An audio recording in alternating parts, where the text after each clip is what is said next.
Chapter 43 धोखे का खुलासा। ये शब्द सुनकर मास्टर अमित का मुंह खुला का खुला ही रह गया और उनकी आंखें गुस्से से लाल होगी। टिप रखो अपने पास, मैं कैलकुलेशन एक्सपर्ट हूँ, मेरे पास पैसों की कमी नहीं है, मैं तुम्हारी टिप क्यों लूंगा। आग बबूला मास्टर गुस्सा के चरम पर पहुंच गया था। ऐसी हालत में वो कुछ भी करेगा सही नहीं होगा, कोई उसे ठीक नहीं समझेगा। अगर वो टिप ले लेगा तो इसका मतलब वो विपिन की बात से सहमत हो गया और अब उसकी हैसियत किसी वेटर या नौकर से ज्यादा नहीं होगी। अगर वो नहीं भी लेगा तो भी विपिन की इस हरकत ने उसे शर्मिंदा तो कर ही दिया था। अचानक उसे ख्याल आया, कहीं इस लड़के को पहले से पता तो नहीं था कि हालात ऐसे होने वाले थे, इसलिए इसने जानबूझकर उससे पैसे लिए ताकि बाद में उसे शर्मिंदा कर सके। तुम्हें नहीं चाहिए, बढ़िया, मेरे ही 1000 रुपए बच गए। तुम्हें पता होना चाहिए कि 1000 रुपए में बहुत सारी चीजें खरीदी जा सकती हैं। मास्टर को हिचकिचाते देख विपिन ने नोट वापस ले लिया और अपनी जेब में डाल लिया। फिर खुद से ही बड़बड़ाने लगा। विपिन की बातें सुनकर मास्टर को समझ नहीं आ रहा था कि वो मुंह छिपाए या गुस्सा करे। फिर खुद को संभालते हुए मास्टर ने फिर से एक एक्सपर्ट का व्यक्तित्व बनाया और सीधे खड़े हो गए। फिर अपना हाथ झटकते हुए वहां से जाने लगे और बोले, तुम्हारी किस्मत अच्छी है, तुम्हें एक अच्छी चीज मिल गई, लेकिन इसका मतलब ये नहीं कि तुम सही हो और तुम जीत गए हो। लेकिन मैं इस मुद्दे को यहीं खत्म करता हूँ। वैसे भी मुझे कुछ जरूरी काम है और मेरे जाने का समय भी हो गया है। मास्टर की इस स्थिरता को देखकर विपिन भी प्रभावित हुआ। एक प्रोफेशनल ठग से उसे यही आशा थी कि हालात बिगड़ते ही वो यहाँ से भागने लगेगा, लेकिन फिर भी इस मास्टर के आत्मविश्वास ने विपिन को भी चकित कर दिया। भले ही विपिन किस्मत वाला हो या फिर उसे सच में मूल्यांकन करना आता हो, इससे कोई फर्क नहीं पड़ता था। लेकिन एक बात तो थी कि उतनी कमाई के बाद उसे कोई पागल तो नहीं कहेगा, इसलिए उससे और उलझने से अच्छा वहां से चले जाना ही बेहतर होगा। आखिरकार उसे यहाँ के लोगों को बेवकूफ बनाकर बहुत फायदा हो ही चुका था। जितना लंबा ये मुद्दा चलेगा उतना ही ज्यादा उसके पकड़े जाने की संभावना होगी। मास्टर की पहले की हरकतों को ध्यान में रखकर अब विपिन उन्हें इतनी आसानी से कैसे जाने दे सकता था। इसलिए वो बोला, हमारे मुकाबले के नतीजे अभी निकले कहाँ हैं? आप इतनी जल्दी क्यों जाना चाहते हैं? नतीजे तक तो रुकिए। बिल्कुल मास्टर, बीच में ही मत जाइए। आपको भी तो अपनी चीज से फायदा हुआ था, तो ये लड़का कैसे जीत सकता है? मास्टर ने अपने दुश्मन को कम आंका, इसलिए उन्होंने कोई कीमती चीज नहीं चुनी। हमें आप पर भरोसा है मास्टर। कई दिनों की मेहनत के बाद मास्टर को इतने फैन मिले थे, वे मास्टर पर पूरा भरोसा करते थे। मास्टर ने अपना हाथ हिलाते हुए सबको अलविदा कहा। मैंने पहले ही बताया था कि मुझे जाना है, कुछ काम है जो बेहद जरूरी है और उसके लिए मुझे जाना ही होगा, इसलिए अलविदा दोस्तों। विपिन ने मास्टर का रास्ता रोककर कहा, अगर आपको जरूरी काम है भी तो भी कुछ मिनट से आप लेट नहीं हो जाएंगे। चंद मिनट तो आप मुझे दे ही सकते हैं, और भी चीजें हैं जिनमें मुझे आपकी सलाह चाहिए। मास्टर रुके और चिढ़कर कहा, कैसी चीजें? ये दोस्त। मास्टर को रुकता देख विपिन मुस्कुराया और एक बूढ़े आदमी की ओर देखने लगा। ये वही आदमी था जिसे मास्टर ने पहले चुना था और उसे वो फूलदान लेने के लिए मनाया था। बूढ़ा आगे आया। क्या हुआ? वो अभी भी उसी चीज को गले से लगाए खड़ा था, जैसे किसी खजाने को लेकर खड़ा हो। इतने बड़े साइज के खजाने को साफ करने में उसे बहुत समय लगता है, इसलिए उसने वहीं रुककर बाकी चीजों का चुनाव देखने का फैसला किया था। विपिन ने उसके हाथ से जकड़ी चीज की ओर इशारा करते हुए कहा, अगर मैं गलत नहीं हूं तो आपने इस चीज को 80,000 रुपए देकर खरीदा है। ये एक पुराना फूलदान है, ऊपर से टूटा हुआ है और इसकी कीमत 1 रुपए भी नहीं है। बूढ़ा ये सब सुनकर विपिन को गुस्से से डांटने लगा। फूलदान 1 भी रुपए का नहीं है?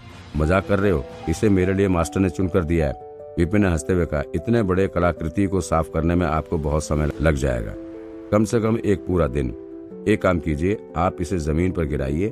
अगर मैं गलत हुआ तो मैं आपको 80,000 रुपए दूंगा। अगर मैं सही हुआ तो इसका मतलब ये होगा कि आप इसके शिकार बन गए और इसने आपको ठग लिया, और अगर ऐसा ही हुआ तो आप उससे पैसे वापस मांग सकते हैं जिसने आपको ठगाया। बूढ़ा विपिन की बात सुनकर हैरान था।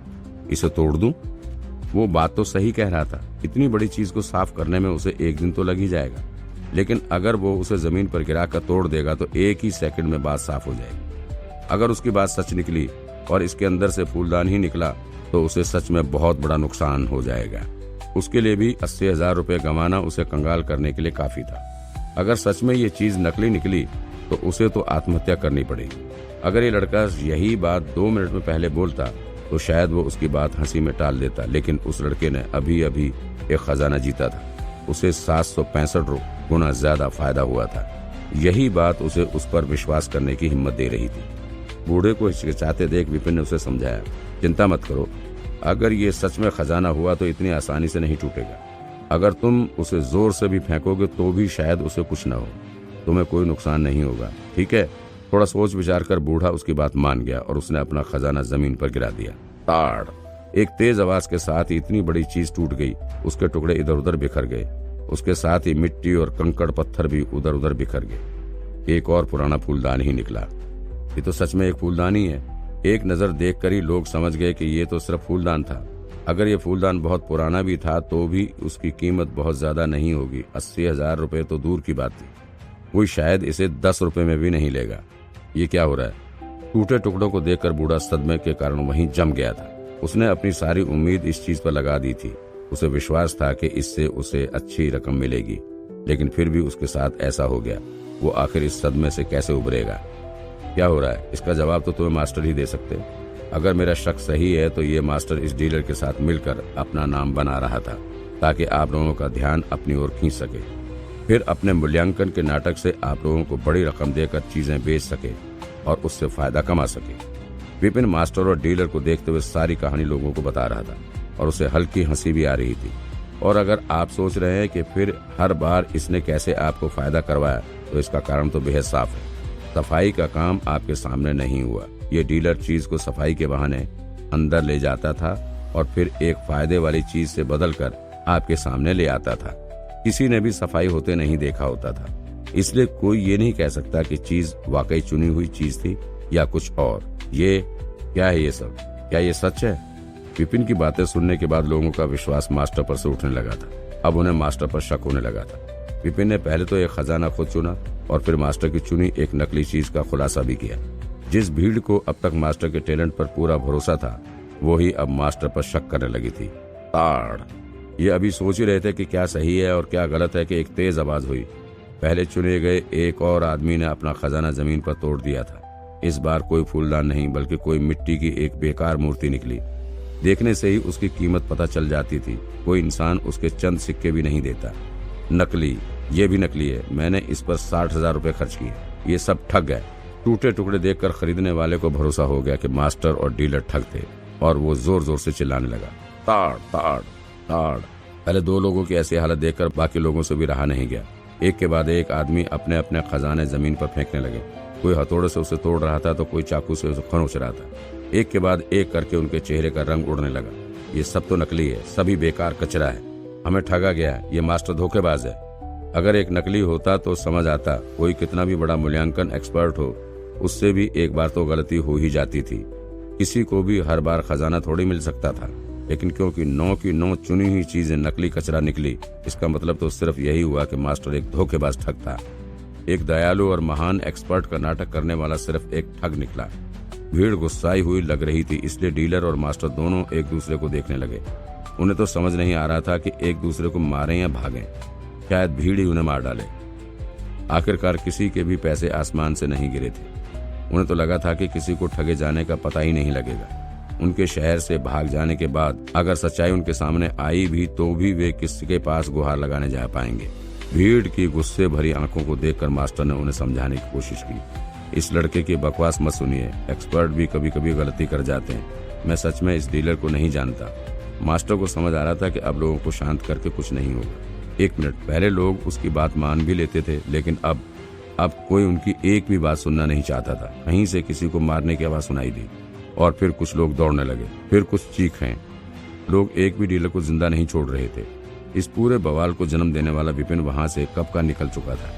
दुनिया बहुत बड़ी थी और रोज लोग एक दूसरे को धोखा देते ही रहते थे।